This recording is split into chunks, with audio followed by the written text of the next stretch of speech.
Eu gostaria de dizer o seguinte, gente, eu tenho sido muito assediado na rua para deixar um pouco de fazer comentários a nível nacional e vir mais local. Pois bem, eu vou comentar a respeito da Câmara de Vereadores de Guarapuava, mas eu gostaria de primeiro lembrar uma coisa, gente, a escola que vem lá de cima, gente, nossos vereadores são vítimas. Só vou citar um exemplo. Vocês estão lembrados daquele ministro do Trabalho que fez uma roubalheira enorme lá em Brasília, que disse que só saía de lá bala, e depois mandou uns beijos, uns abraços para Dilma, ela não gostou e demitiu o ministro. Aí entrou o pessoal do Tiririca lá, etc e tal, mas como eram poucos deputados, e eles precisam comprar esses deputados, colocaram o PDT de volta lá. Sabe o que essas antas fizeram, gente?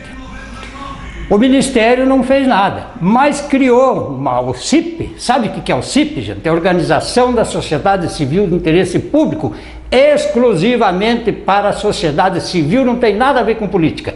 Mas através de manobras do jeitinho brasileiro, acabaram criando o CIP da cidadania, meteram a mão em 400 milhões de reais, gente.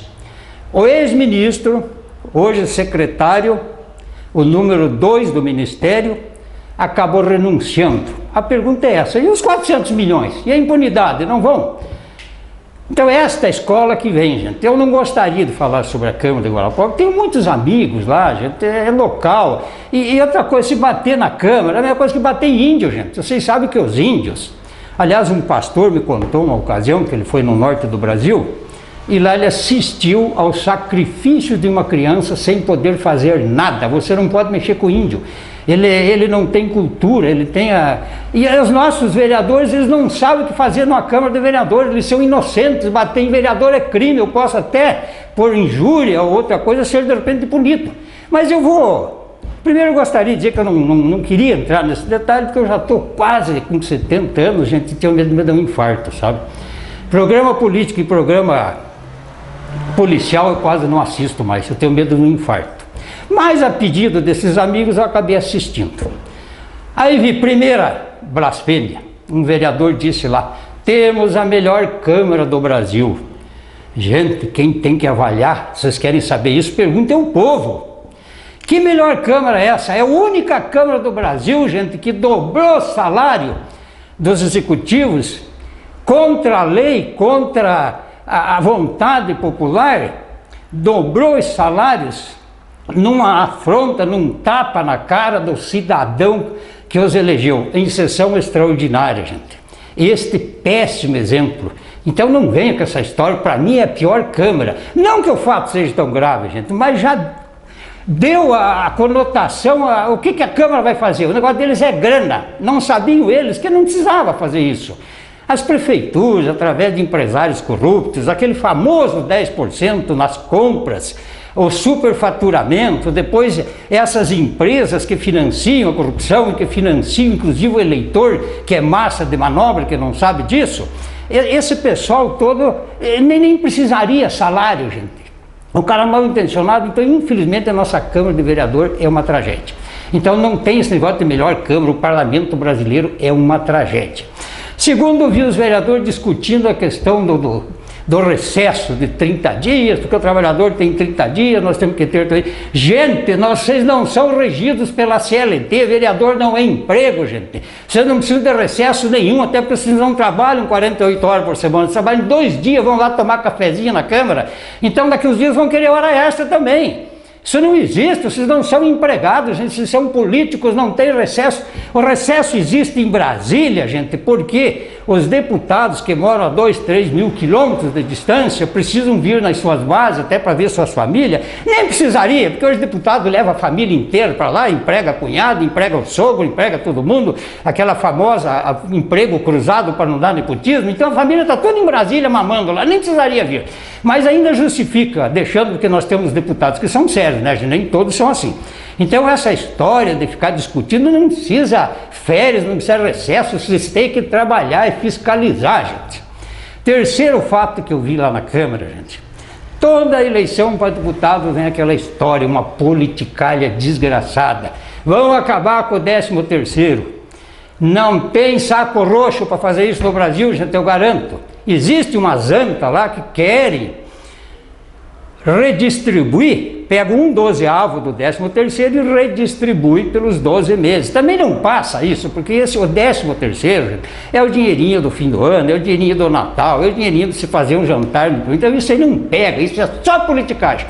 E agora um outro assunto que está pegando também, que eu vi na Câmara, que é perca de tempo, gente, é essa história das APAES, gente. As APAES não têm a mínima condição de acabar no país, gente. São escolas com professores, são crianças realmente especiais, com professores que dedicam quase que uma coisa divina àquelas crianças. Então não existe, não tem saco roxo no Brasil para acabar com as APAES. Essa história é a população que segura. Então essa discussão na Câmara, gente, é preencher espaço, é perda de tempo. Isso é impossível, gente. Até porque essas crianças, o que o governo quer, e aí é mais ou menos justo, infelizmente é impossível, porque eles não sabem, é que essas crianças sejam incluídas na escola normal. É impossível, gente, é impossível. Eu vou citar só um fato aqui.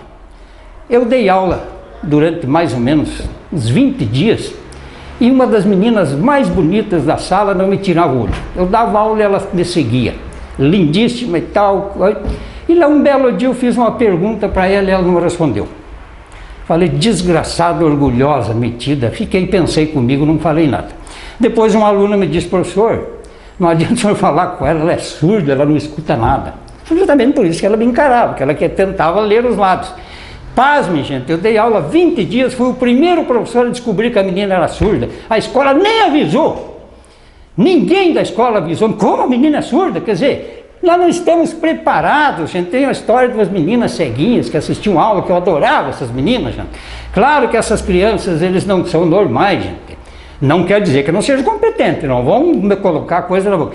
E eu adorava essas crianças. E uma professora assistia a aula e orientava elas. E chegava em dias de prova, a professora, muito educada, muito bonita, eu fazia provas diferentes, e a professora dava uma pergunta, professor, posso dar uma olhada aí? Eles davam uma olhada lá na sala de aula. Aí ela ia nos melhores alunos, pegava a resposta, ia lá e passava. E eu estava assistindo aquilo, eu não deixava que acontecesse. E daí elas seguiam, me chamavam, o professor está certo, elas vibravam. Esse assistencialismo, gente, os professores não são preparados, então a PAI não vai acabar nunca, e essas crianças não têm a mínima condição de ir para uma escola, porque os professores não estão preparados para isso, nós não damos aula nem para os normais, gente, quanto mais para essas crianças que têm problema. Então isso não existe. Outra coisa que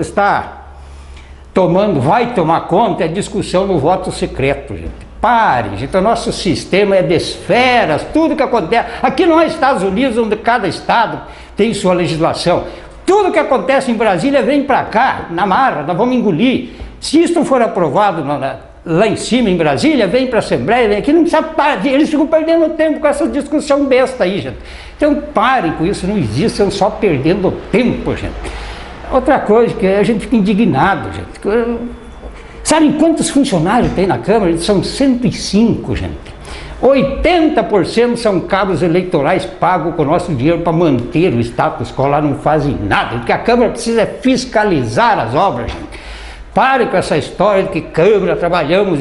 Vocês não falam nos comícios, vocês trabalham diuturnamente, então para que recesso? Nem precisa, estão só perdendo tempo, não tem recesso para município, gente. Vocês trabalham 2 dias por semana, vamos lá tomar cafezinho lá, bater papo, jogar prosa fora. Essa história de dizer que durante o recesso vocês vão trabalhar nos bairros, vão levar caminhão de terra, vão levar caminhão de pedra, vão tapar buraco, isso não existe, isso é assistencialismo puro, gente. O sistema de parlamento brasileiro precisa mudança, gente, profundas, vocês precisam aprender a ser vereadores. Por isso eu não gosto de criticar, porque eles não sabem.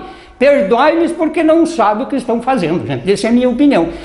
E essa história de Câmara número 1, isso não existe, gente. Pelo amor de Deus, nossos vereadores. Agora estão fazendo um cursinho. Que curso de vereador, gente? Tem que ter seriedade, honestidade. Isso é que o cidadão quer. E parar de jogar prosa fora lá, gente. Aliás, o Brasil tem uma tendência de teatro, sabe? Eu vou só citar o caso do Gil Bugai, né? Matou o pai, matou a madrasta para ficar com o dinheiro do homem, portanto um crime hediondo, gente. Através de um habeas corpus preventivo, pegou, se não me engano, 20 anos de prisão e foi tomar café do lado que tem um habeas corpus. Nossa justiça empurra, cabaré, não estão fazendo como mensalão. Isso é uma vergonha, cadê a justiça desse país, gente? Quando é que vão pôr um ladrão na cadeia? Eu estou aguardando. Todo mundo quer ver o Zé Dirceu algemado lá, mas agora estão empurrando com a barriga 20 anos. Isso é uma vergonha, gente. Esta é a minha opinião. Muito obrigado.